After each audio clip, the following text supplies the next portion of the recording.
Bonjour, je voulais vous parler aujourd'hui d'une problématique récurrente chez les dirigeants, chez les managers ou cadres supérieurs, c'est comment se faire entendre, se faire comprendre de ses collaborateurs. Et oui, c'est pas évident. C'est vrai qu'il y en a plein qui me disent attends, moi ça fait 10 fois que je lui répète, il n'a pas compris. Ou il y en a d'autres qui me disent mais attends, on a mis un process en place, il respecte rien. Ou l'autre qui me dit ah bah ouais, mais attends, ça va de soi, c'est évident, j'avais pas besoin de le répéter ou j'ai pas besoin de détailler, c'est évident pour nous quoi. Ben non, on n'est pas tous câblés de la même manière. Alors, ce qui est important, c'est pas de taper sur les doigts d'un tel ou un tel, ou de se dire mince, enfin de s'énerver ou d'envenimer la situation, mais plutôt de se dire ok, moi en tant que dirigeant, en tant que manager, est-ce que je me suis donné les moyens de transmettre correctement le message, la commande aux collaborateurs et aussi de vérifier que c'est bien compris par le collaborateur avant d'attendre le résultat, sinon c'est trop tard déjà, d'accord? Donc, comment je me donne les moyens? Un, je fais le point sur mes valeurs, mes propres valeurs, ce qui est important pour moi, ce qui donne du sens. Mes limites, quelles sont mes limites? Jusqu'où je peux tolérer telle ou telle chose, d'accord?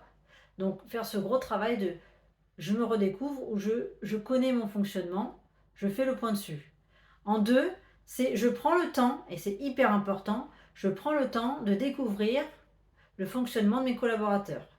À quel moment ils sont motivés? À quel moment ils sont plus performants, plus efficaces?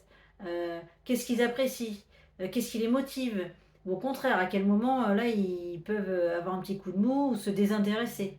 D'accord? Ça, c'est à vous de le repérer. Parce que plus vous le repérerez leur fonctionnement, plus vous pourrez adapter votre message, votre commande à vos collaborateurs. Et là, vous êtes sûr ils seront efficaces et performants. D'accord?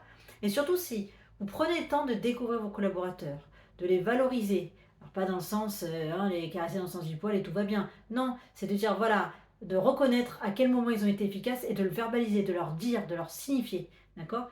Et à ce moment-là, vous renforcerez leur esprit d'appartenance à l'entreprise. Vous renforcerez euh, le fait qu'ils vont respecter vos valeurs. D'accord? Donc c'est important aussi d'échanger, de discuter, de donner la parole, de prévoir, dédier du temps à ses collaborateurs pour les découvrir, pour prendre leur avis, prendre le pouls, hein, comme on dit. C'est hyper important. Surtout ne négligez pas. Et pareil pour vous, euh, planifiez justement les choses. On demande, on a posé telle commande aux collaborateurs.